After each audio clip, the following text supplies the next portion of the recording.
What's up everybody, Brian Earhart here with Team Discraft, and on today's episode of Level Up, I have some of Team Discraft's best putters, Chandler Fry and Missy Gannon, and we are gonna go over putting styles. Let's get into it. In disc golf today, there are two main putting styles that people talk about. One of them being the push putt, one of them being the spin putt, and there's a lot of little hybrids in between. Today we're gonna talk really mainly about the two pure push and spin putts. So first off, I wanna talk about the difference between a push putt and a spin putt. A push putt, you'll see people in your local town do this. It's a very straight arm putt, and instead of your wrist going in to out like a traditional throw of a disc, it's a very straight arm motion where your palm shoves the disc forward. So we're not necessarily throwing the disc, we're kind of fanning our fingers underneath the disc and creating kind of a springboard here. And when we set up, we bring the disc down and we pop. We bring our elbow in and our hand pops out and shoves the disc forward. The pros of throwing a push putt, it's a very straight up and down motion. Missing side to side is not very common with a push putt. A lot of times your misses are either gonna be high or low. So it's a much more consistent putt, especially when there's no wind. With a spin putt, like I was saying, a putt that's much more in to out than a traditional push putt. The arm has some more variables working. So we have maybe a forearm extension, wrist extension, and again, instead of a push putt having this mechanism that shoves the disc forward, we have a disc that feels more natural in the hand, throwing the disc forward this way. The pros of throwing a spin putt, we get more range. This is traditionally more like a throw of a disc, a traditional throw. And spin putters can hit putts from very long distances because of that. Also, because we're throwing a disc more traditionally, we have more levers generating more spin on that spin putt. So when we have a stiff headwind, which is one of the toughest winds to putt in, this is a great putt to have in your arsenal because we're able to spin the disc through that headwind, keep it stable, and hit more putts in that wind condition. The cons of a push putt, on the other hand, we get less distance from it. It's a very tough putt to get good timing for. It's very good for inside the circle and low wind situations. On the other side, for a spin putt, the con is because we have so many levers working, we have more that we can screw up, more misses left and right. Whereas a push putt, the miss is up and down. A lot of the misses with a spin putt are gonna be left or right. And it's a little bit harder to keep that consistency with a spin putt. So you have to really practice your release point. I'm not gonna get too deep into teaching either of these styles because of how talented the two putters that I have today are. I'm gonna let them walk through their individual styles. And the best part is we have one that's a very solid push putter and one that's a very solid spin putter. Let's get into it. All right, so Chandler Fry is our resident push putter on Team Discraft. Chandler, you've been push putting a long time and you have a beautiful push putt. And you've also been playing since you were a kid. Yeah. Talk to us about how you kind of learned that style of putting. Yeah, when I first started playing, I realized that improving your putting was the best way to shave strokes from your game. And so I worked with the spin putt, I worked with the push putt, and I found that the push putt felt a lot better for me as far as my body type and the length of my arms and all that. And so I identified two players that I found to be incredibly good at this style. And those two players were Avery Jenkins and Dave Feldberg. I really gravitated towards the mechanisms of David's push putt. Yeah. It just looked easy, it looked clean, there was minimal movement, it was just down and up, and it was beautiful. And I enjoyed Avery's athleticism in his putt with his lower body, how he got his knees and legs involved. So I wanted to kind of put those two together, and I put my own little spin on it, and that's when my putt turned into what it is now. So with the combination of Avery Jenkins' legs, Dave Feldberg's arm movement, you've created a pretty powerful push putt. You have probably the strongest push putt I've ever seen. Possibly, yeah. What are the things that you focus on in your setup, in your push putt? The main thing I focus on is the lower body because the majority of my power comes from the left foot pushing off the ground and the momentum coming through to the upper body and then releasing to the end of the putt. So I'll kind of show you what that looks like right now. I'm gonna give you these right here. Yeah. So what I'm talking about with that is you see a lot of players that don't really use the upper body and they come up short on the putt. So the main way to do it is Get that left foot in that stagger stance, push off, and that momentum comes through all the way to the putt. My question for you is, your leg movement is perfect. The push putt is a very strange arm mechanism for someone who's just getting into disc golf. What are you focusing with your arm, and actually maybe showing the camera how you grip? Absolutely. What do you focus on with that? With the form, I like to keep it as vertical as possible. So start low, release right here, and then paint the pull, which you hear a lot, and extend above the basket with my follow through. So I know that the disc has a chance at all times. Yeah. Does that make sense? It does. So your push putt has so much power. And yeah, you talk about the legs. The hardest thing for people to grasp with a push putt, especially when it comes to range and power, is what the heck do I do with my arm, my hand, my upper body? You know, how are you generating power with that push putt? I think the misconception about push putts is that there's very minimal spin associated with those putts. But with me, when I release the putt, there is a lot of spin. There is no wobble on my disc. And that power comes from a straight release with the arm. Yeah. And at the very end, I do load my wrist and then push off and release. So that's where all that spin comes from. And the muscle memory from the last 18 years that I've been playing, I'm able to generate quite a bit of power from that wrist movement, just that minimal. And that's where that pop comes from. So there is a little bit of spin.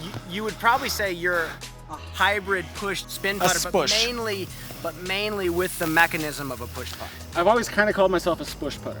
Yeah. And I would say that most push putters in the game today would call themselves a spush putter. Yeah. The mechanism of the arm being straight and more of a swinging motion is true, but as the game has evolved and as like putting has increased in range at the top level, you've had to increase your pop on your wrist essentially. Absolutely.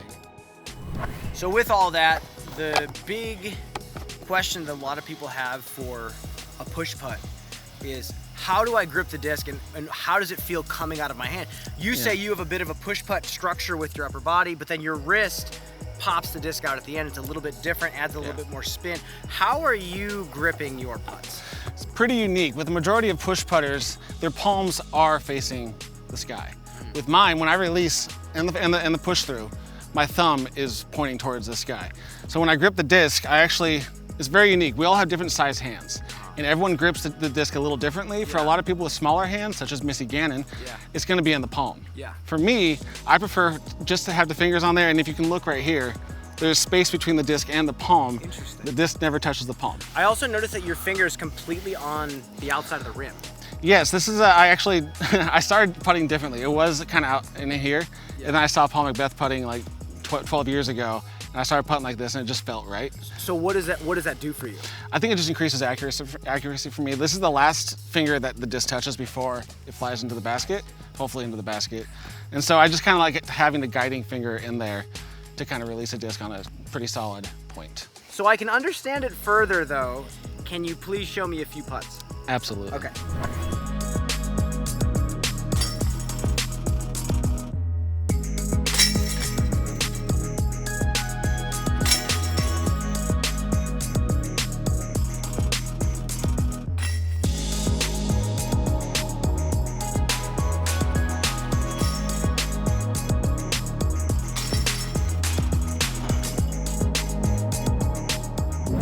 All right, so now we have Missy Gannon, our resident spin putter on Team Discraft.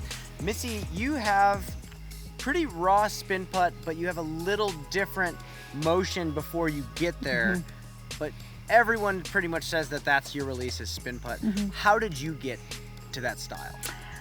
You know, I really actually didn't even emulate anybody, where most of the time that's what people do, right? They try to see who's the best putter at the time and try to emulate that person. For me, I've always just been a person that likes to feel it out, and it's just something that I've been doing forever since I started. And while I was in putting leagues, it just was whatever felt comfortable. And over time it developed here and there. And to get more distance, I think that's where where using more of my legs comes from, and sort of not as much of just my wrist as most spin putters. Just whatever felt right is what I stuck with, and I just fine-tuned it over time. So then you said initially, you told me earlier that you started out with an Anheuser putt, which is probably a little bit more arm-oriented. And then talk to me about when you wanted more power and more consistency. What did you do from this position? Yeah, so I think the Anheuser putt came from trying to putt from distance and longer ranges. So I was literally getting a full S flight out of my putts.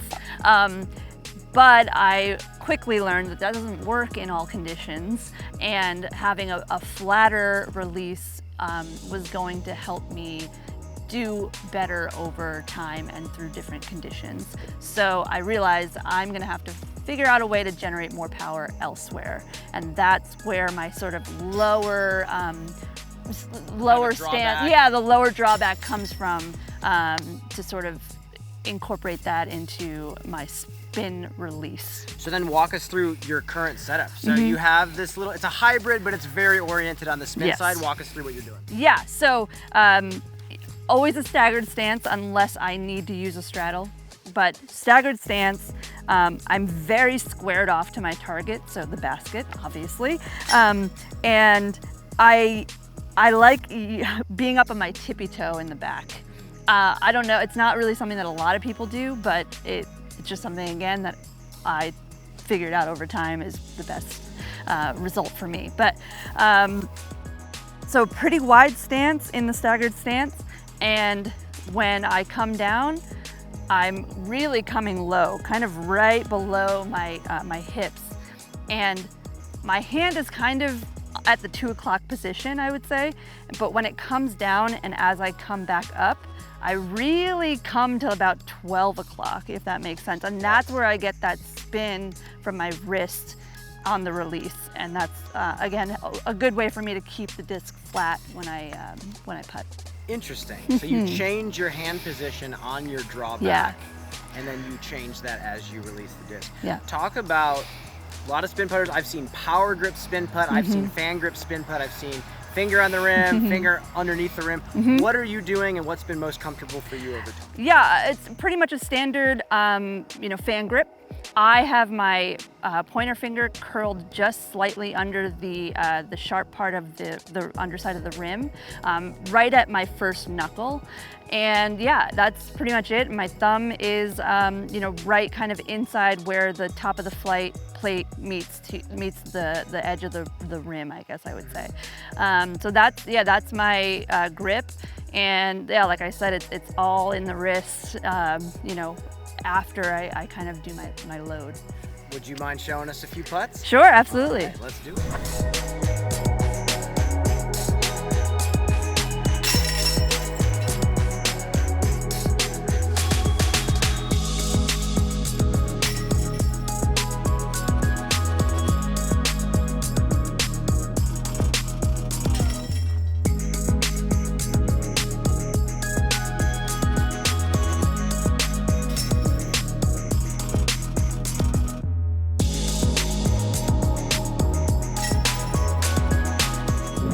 So there you have it, folks. And remember, like they said, everybody gravitates to a different style of putting right away. And a lot of times, sticking to what feels natural is a great way to have a putting style.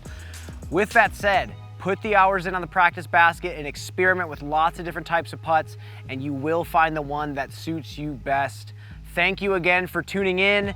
As always, leave a comment down below with your favorite putting style, and we will see you next time.